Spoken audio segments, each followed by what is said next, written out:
Collins, and I'm joined with Brother Wolf here. You're not gonna get anything in studio, though. You know that, right? Chump. In any case, though, this is the Benchmark Podcast, where we go ahead and try to use our experiences and critical thinking to synthesize a better result. And our better result for this one is we're talking about Extraction 2. Last time we did Extraction, so you know what we're doing? Finishing off the series that we know and saying, should you get it or should you not? And I tipped the proverbial hat to Brother Wolf. I liked Extraction 2. Pizza with friends, maybe a 12-pack. It was a worthwhile blast of nothingness. I like that. I like that analogy that you gave on your review. It was so over the top that I didn't care anymore. You know what I mean? Like sometimes it's over the top. And you're like, what did he say? And I'm gonna go to you, sucker. You shot at least 40 times, and that's a 6-shooter. How'd that happen? You know? Something like that. So it was one of those. The immediate things that came to mind were, number one, the insane amount of luck to avoid the shots and debris and all the nonsense and so forth and so on. The fact that, did they have parts where I immediately wanted to rewind to see something? Yes. Box checked. Number two, was it mindless fun? Yes. Box checked. Number three, it felt video game immersive. Metal Slug video game immersive. Shout out to the LME, Let Me Explain, where he called the train sequences felt like Metal Slug. Completely right. Now, me and my brother, we said it earlier, that felt like Gears of War when you're trying to fight General Rom. Shoot harder! And then the vampire bats are trying to eat you, and you're like, ah! And you run in, and he's just steadily marching. The very fact how, and it was one of the first times I think that was the first time I saw that in a movie, where he was like, one helicopter down, second one, here we go. like, Jesus, there's two.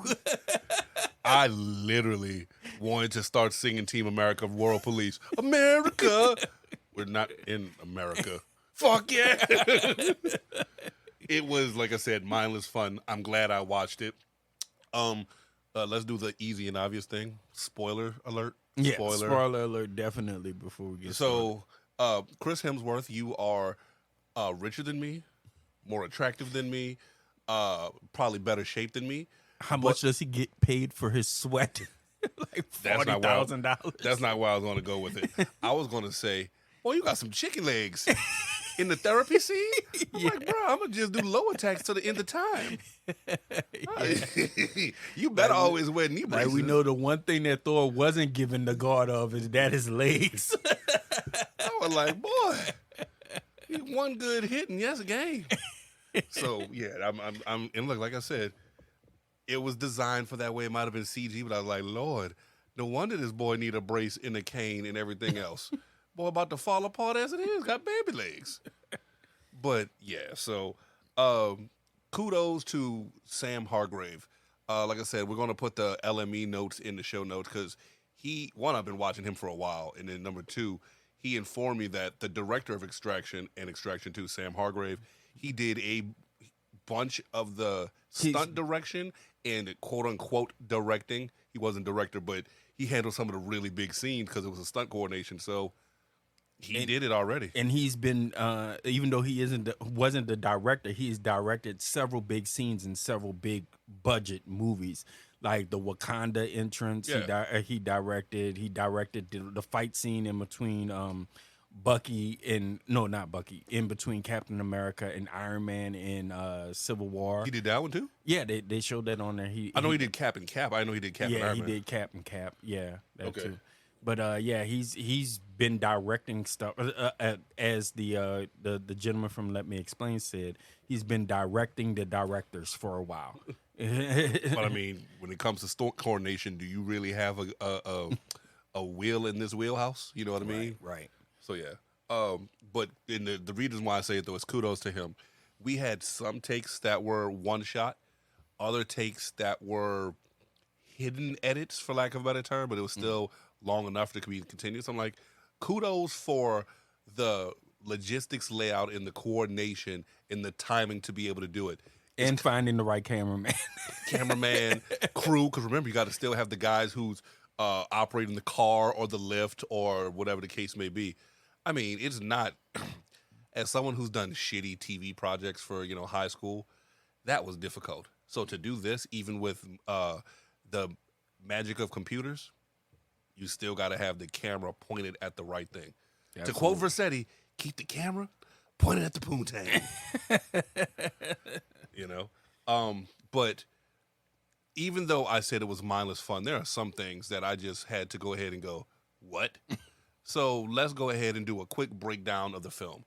Part 1, Tyler's recovered from dying. So movie magic. We're just gonna exactly. We need a sequel. You're not dead. He was from something that would have killed anybody else, but the man who is plot armor strong. Yeah, it's a thing. Plot armor strong for the win. Dear MacGuffin, how I love thee. So number 1, we go ahead and get him alive. We go ahead and get him through the therapy. He's going through things. A mysterious man shows up to his cabin. Well, before we get to that, Yaz bought him a shirt. A shitty shirt. He bought him a shirt. So. No, a shitty shirt. Say it right. And a shitty shirt that he gave to the dog. Yes, that is true. In which Yaz does not get enough respect in this movie. I'm just gonna say that outright. So he gets the shitty shirt. Uh-huh. Idris Elba's character, Alcock, whatever it is. The whole point is, mysterious government agency man comes up and says, I got a job for you. Well, what if I don't want to take it? You're going to take it. Because somebody is involved who you know well. Yeah. Come to find out, it's his sister-in-law, niece, and nephew. Right. Got to extract them. Goes to extract them from the prison because their husband brought them in prison with them to keep them safe from his enemies or who were in prison with him. Sounds a little sus. Yeah. Like, I feel safer in Among Us. like what? And I'm going to say this, and I'm not trying to make light of it, but you thought it was a good idea to keep a woman in a prison filled with jacked up, undersexed convicts and inmates who have done worse than what you think I'm talking about. Right. Like when she got snatched, I was like, oh, please don't do this. This is not necessary at all. Thank God he took a weight to the face. Yeah. And it was one of those, but like, who thought this was a good idea? Like, really? And there's an entire scene. I mean, well, first of all, you have to understand that the original plan they had was he went up through the tunnels. And when he went up through the tunnels, he appeared in their cell. Their cell was separate from the father cell, from what I remember. And so he appeared in their cell. He went in there to extract them. He grabbed the woman, the daughter, and the son. The daughter had a stuffed animal that made noise or something like that. So she really wanted to grab that. So she got that. On the way out, that stuffed animal went off. When that stuffed animal went off, it alerted the people at the prison that there was a break. Mm-hmm. And so at that point, the prison started beginning lockdown procedures. And with the prison beginning lockdown procedures, it's a two double-edged sword. It's a double-edged sword because number one, it locks it off from the outside world, but it keeps everybody in from the inside world, which is a big problem for them that are trying to get out. You forget one key point also. And the guards work for him. Most of the guards. Yeah, and the other thing that we forget is what? We're now dealing with the fact that we did not have everybody locked down where they were supposed to be. So transition, if you understand what transition defense is in the NBA, transition in a prison is not. It's a lot easier in the NBA. I just lost 2 points. That's it. That's it. But the point being, though, is it was hell on earth. Who's next to want to be first? The prison is front line. You know what I mean? Right. And plan A was for them to get back out through the tunnels. When the prison ended lockdown, that plan was shot to crap. They couldn't do that one anymore. Yeah. So then they had plan B. Plan B was a vehicle in order to get out some kind of way. That messed up. So plan C was the problem one that my brother will talk about. They had to go ahead and make their way through the common area while there's an active riot going on. Right. Now, mind you, I understand why you did it because there were no other options. Right. Mind you, I'm a big fan of if you have C4 in a gun, most doors are not locked anymore. Right. Most walls aren't locked anymore. Now, I'm going to say this also. If there are any people in the world I am afraid of people with nothing to lose. And if you come from Eastern Bloc countries, Albania, Armenia, Georgia, Russia, you've lived through some shit that I don't ever want to talk about. I think in this movie they were claiming that this was in Crimea. No, this is Georgia. It's Georgia. It's all Georgia. So, yeah, Georgia. So it's one of those, you are a level of, I can't fuck with you. I think I'm a decent enough tough guy. I'm not fucking with these guys. Their PhD is infinitely level than my DeVry Community College. Right. You know? But they go ahead and say, we have no options. We either go ahead and stay here and get caught, or we at least try to do the cover of chaos, get through. And they were doing something, and they got somewhere, and, you know, they were able to go from A to B to get to the breach point and go through. Now, what's really funny is when they're going through the tunnels, and they see a little girl, the woman, and him, and they see him with armed to the teeth, and they're like, give me what you got. I'm like, If I am Tyler Rake, excuse me, Brad, so I said it wrong. Yeah. Brad. If I'm Brad Hemsworth, the second I see one of these guys, I shoot one in the knee and one in the head. Because they're not, what have they got to lose? It's like going to the gulag. Are you getting out anytime soon? I think the problem was I think that he was in a situation where he knew he would run out of bullets. I guess there was so much around, because there were a lot of scenes in which there were so many people surrounding him.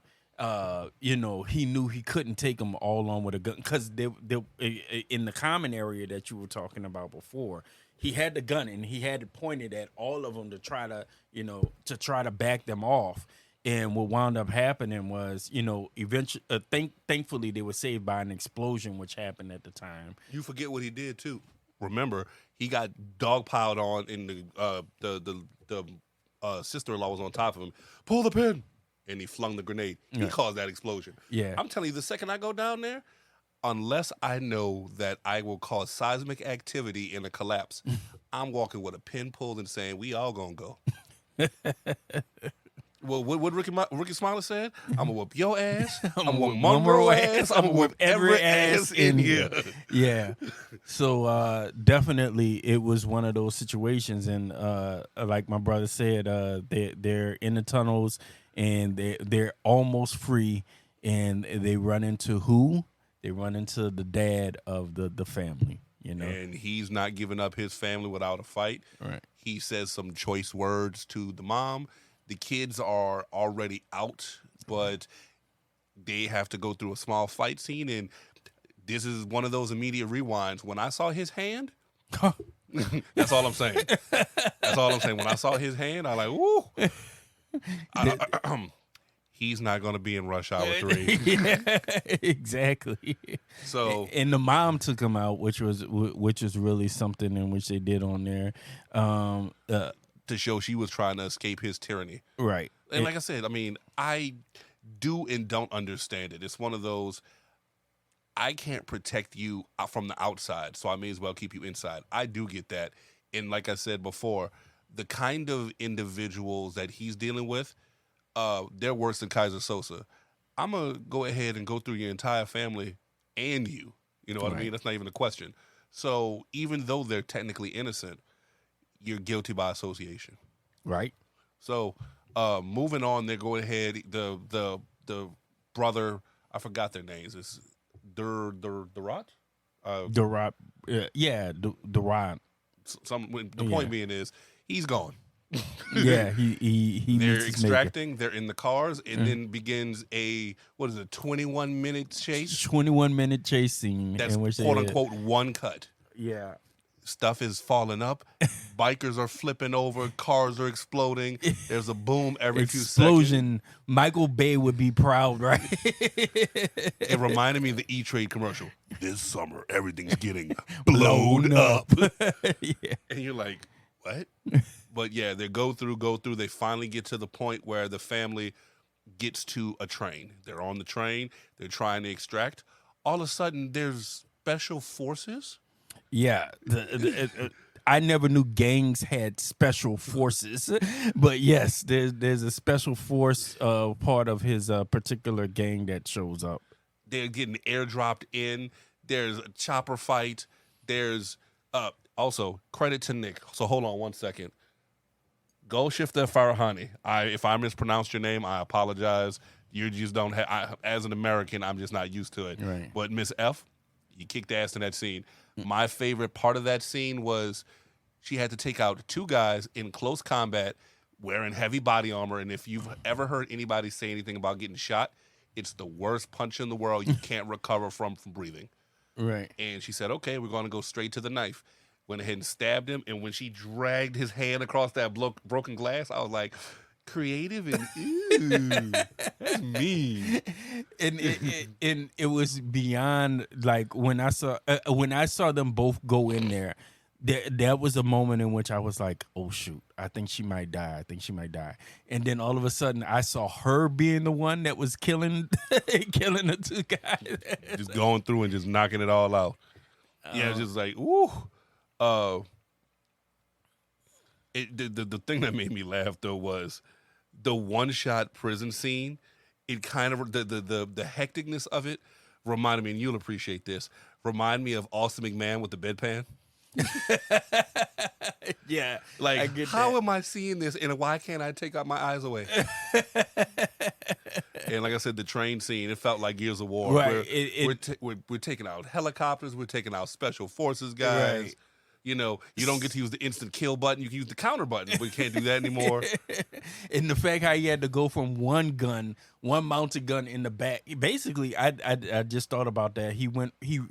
And because it was one continuous cut, he went from the front of the train, from the back of the train all the way to the front of the train, and that had to have been quite a jog because it was a long train. In which I was thinking, I'll say it like this too. You telling me there's not an emergency decoupler? Let's get rid of some of these cars. Go faster. Do you see what's after us? What you used to say, you're not shooting hard enough. Yeah. When you kind of throw the controller. Oh my. Yeah, it was just ugh. So we just move on to that. They finally get extracted. They're on the plane. They're recovering. The team's like, that wasn't a normal extraction. What's going on? Oh, I didn't tell you guys. That's my sister-in-law. Really? And then Nick at that point is obviously very upset that would have been something that Tyler should have told her from the very beginning. No, they should have told everybody. It's like, I wouldn't have said no, but I need to know what I'm walking into so I can bring my A on my A+ game. Right. So she would have definitely known. And while they're having this conversation in the plane, what happens? The little boy decides that he's going to take... Not little boy. Tween. The tween decides he's going to take Yaz's phone, and he calls his uncle, and he's like... The other living brother of the gang. And at that point, the uncle was actually at the place where the brother was found. No, he was not. Well, he was on the road. He was on the road, and they had the brother's body. That's what I'm thinking. And so they were questioning actually who could have done it at that point. They didn't know yet who it was. Mm-hmm. They thought it might have been a rival gang. They said his brother's list of enemies was a mile long or anything like that. They were completely left in the dark. And had that have stayed, they would have been home free. Nobody would have gotten hurt any further than that or anything like that. But what happens? The tween calls his uncle and lets them know, hey, we're on a plane going to Geneva and Vienna, I'm sorry, going to Vienna, and I'm with Mom, and Mom was the one that got us that extracted us from there. And so, of course, at that point, the uncle is like, I got him. It sends the coordinates, all that happens. I think the best part of, so I'm going to jump forward a little bit. The boy eventually does get reunited with his uncle, and he's put into the bulletproof car, held down, and he asks one of the goons, it's like, are you going to kill my mom? And he's like, boy, why did you call us if you didn't want that to happen? and he didn't realize how far over his head he was, and just how much of a quote unquote bad guy his son was. So to give credit to this movie, the movies it drew from was all over the place, but it still worked. That felt like Taken 2, Taken 3. Yeah. You know what I mean? Definitely had some Rambo scenes in there and all that. And it's one of those, geez, these dudes do not play. Yeah. You're not. I'm willing to completely fuck over my family or what's left of my family to ensure solidarity within the gang. Exactly. And he has the big prep talk with his gang before he goes in. He's like, look, we're going to do this to get revenge for our brother. You know, the way he says it is like it's the entire gang's brother, not just his brother. Yeah. And they feel they're very religiously oriented. They're on a mission from God. Yeah, exactly. But the reason I jumped forward was where they go ahead and have the prep talk, and then the family is in a nice apartment complex, just posh, upper west side, you know, moving on up, all that fun stuff, right? All of a sudden there's a helicopter and there's a chain gun and it opens fire. And you're like, but you haven't extracted anybody yet. What about the family you're trying to save? I was like, I don't think they really cared. And everybody's looking at the boy like, what did you do? So just a whole lot of nonsense happens. A whole lot of nonsense. The group gets separated. The boy gets reunited to the uncle. The family's trying to get the hell out of Dodge. Not really working. The rooftop scene happens, which I don't want to spoil that. That's one you need to see of your own volition. Mm-hmm. But I will say this. You shot a motherfucker in the hand? Like, ow. I was sitting up there saying myself, I was like, ow, that's dirty. But I will say this, too. If he would have just emptied the clip, like, you know, that reminded me of Far Cry 3, why I couldn't stand Voss. Kill him. Don't play kill him. Excuse me, unalive him. You know, if you want to go ahead and help him, go ahead and snip the end of the thread of life. If you're going to be one of the three fates, snip. Don't go ahead and play with it. Finish that off. And because he had to talk and monologue, he was allowed for the next acts of the movie. But no, if you going to finish something, finish something. Well, I think what it is I think it was the brother was thinking this wasn't just about revenge. It was about vengeance. And that's what I think in which it was. Don't Ghost Rider me.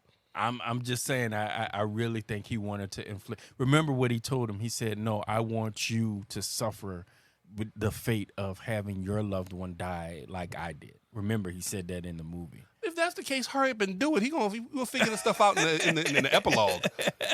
And what happened? You ain't gonna be in Rush Hour 3. So the rooftop scene happens. They go ahead and end up getting split, basically. Yeah. So it's Tyler, Nick, and Yaz trying to get extraction. Yaz is trying to get the family together. He's trying to get the family to the little girl, the daughter, and the mother somewhere. Nick is fighting with a Goomba. No. If you're gonna steal LME stuff, give him credit. Yes, credit to Let Me Explain. There's a henchman that looks like a Goomba. He has no neck. in his full body armor. You're giggling a little too much. But they're going ahead and going for extraction.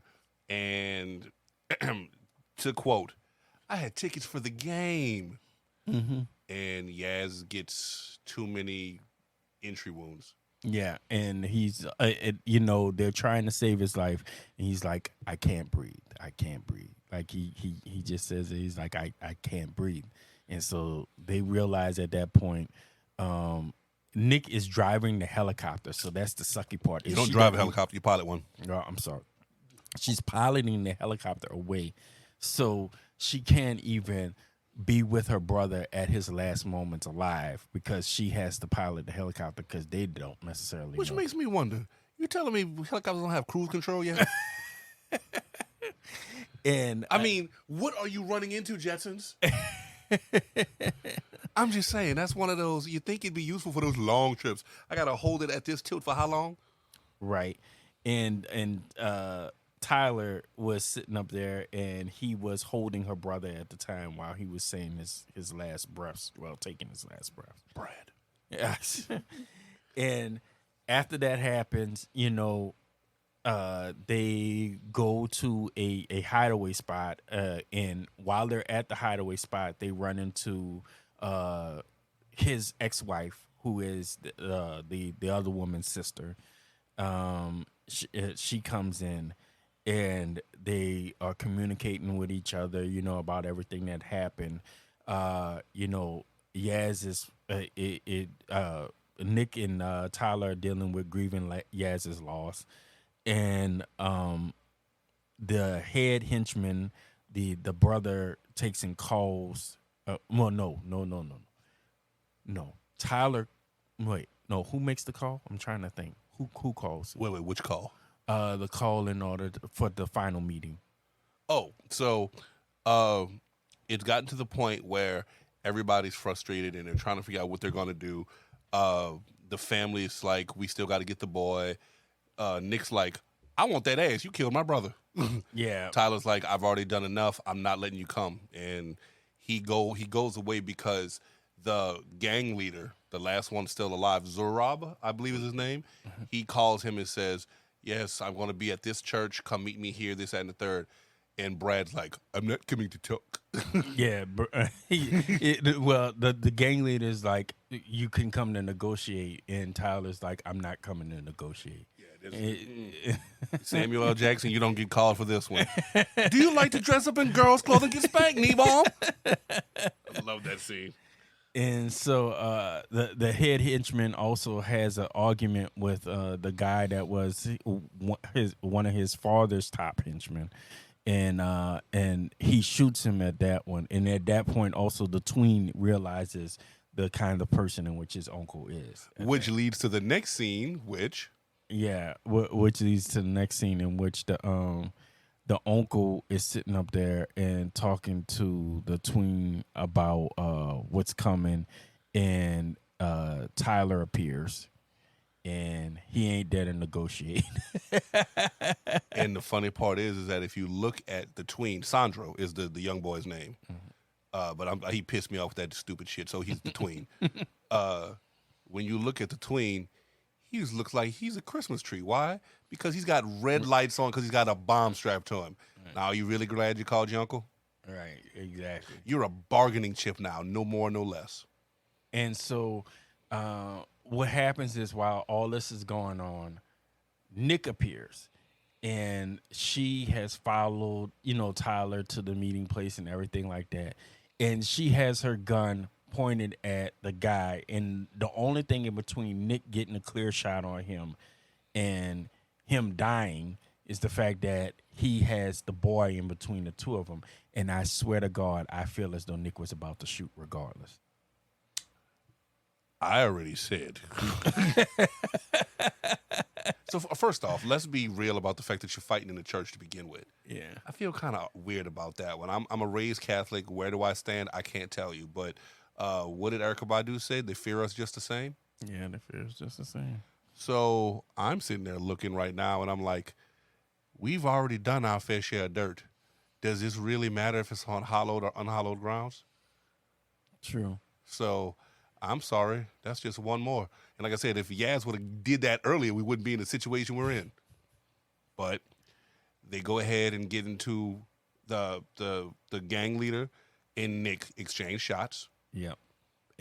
After Tyler's already disarmed at this point. Tyler's been disarmed because the boy snatched the gun from him. He comes back down. Nick appears, shoots the what you call it. So they're now at even. Nick's on the ground, a little bit too stunned and bleeding to do anything. Yeah. Tyler says, all right, time for this lack of negotiation to start. Mm-hmm. And have you ever seen the Steven Seagal movie Out for Justice? Yes. Yes, of course. If you know what I'm talking about, the scene between Steven Seagal and, hold on, looking it up right now, Steven Seagal versus Richie Madonna. It's the last scene of the movie. It is a brutal fight, and you just like... It is on that level. Like, the two are like, they are fighting with each other with such hatred and such... And the funny part is, you can fight with hatred, but it don't outclass technique. And Right. Steven Seagal was just, I believe the scientific term is swally mopping that boy. When you get flung to and fro, hither and thither, yonder and you just getting flung around. There was hammers and No, there was not a saws hammer. and- There was almost a hammer. It was Finally, he almost wasn't. He wasn't worthy. That was a great callback too.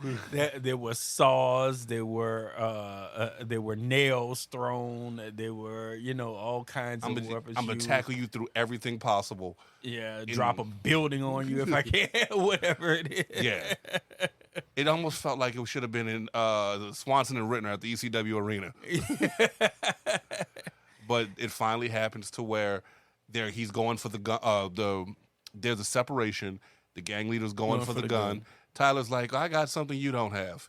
And he literally claws his way up his body with a knife he drew, stabs him in the leg, climbs up him, stabs him in the back, claws up him, stabs him in the shoulder, claws up him, slaps him up, takes the gun. He's like, I will go ahead and bang. He's like, this will never stop. Bam. And all of a sudden, there's Kool-Aid everywhere. Now, I'm not going to ruin the ending. I'll let y'all go ahead and figure that part out. You can ruin it if you want to. But at least this part is done. So we know, unless there's some member of the gang that still survived, it's good. And I don't even know if 1986 Aliens, one of the arguments I get in all the time was, did Gorman redeem himself? And somebody was like, he was such a fucknut that he couldn't. I don't know if Sandro could redeem himself. Sandro was worse than Ovi in the first movie. Wow. Think about it for a second. Am I wrong? Well, I don't. Yeah. I mean, Ovi, yeah, because Ovi really didn't do anything necessarily to Tyler per se. Brad. Besides, like, go with the other guy. It wasn't like he actually did something that led to somebody's death or anything like that. Well, your boy, when he shot old boy. Yeah. But no, the point I'm getting at is, in Ovi's position, he didn't know what was going on. Right. He literally had no clue. So when he sees his dad's major domo, I don't know who this white man is. Right. You know what I mean? Like, who is this guy? It's very excusable, Yeah, like that one was fine. Now, he needed to keep his head down and stop screeching. That he needed to do. But everything else, nah. This dude brought it. He got his sister with a broken arm. He got his mom, she suffered contusions, a potential assault, and they've got trauma that they so need to go ahead and deal with. All because what? I want to be with my dad, who you're pretty aware is a bad person, but you're trying to hide it in the back of your mind. Yeah, it definitely seems like he,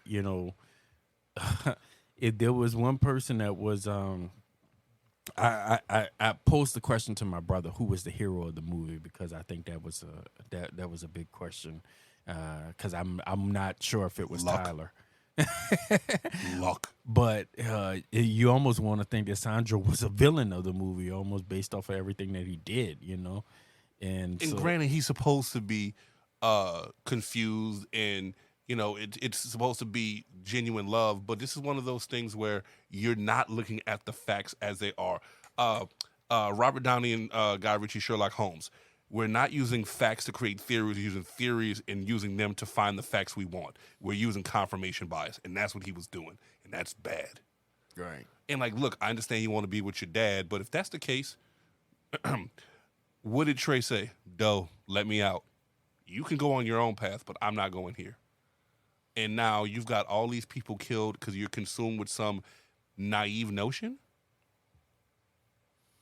I mean, like I said, that was part of the reason why I think Nick was about to just say, like, screw it. If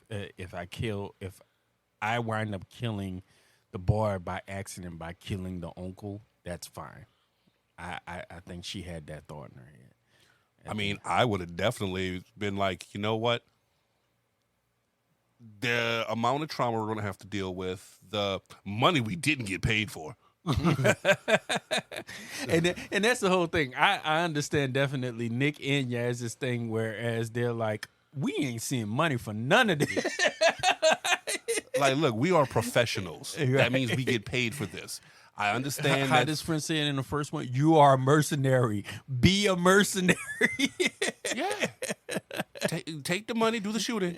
What Billy Crystal said to analyze this? Bang, bang, use the gun. Bang, bang. Like, no. So I'm worried about confirmation bias. I'm worried about the what's the word I want to use? The God complex. That for sure. Yeah. Hero worship too. You know what I mean? Where you're going ahead and, like I said, using your confirmation bias and your hero worship to dismiss something somebody's done. You know what I mean? Like, we can pick a random person from history and find something they did that was negative.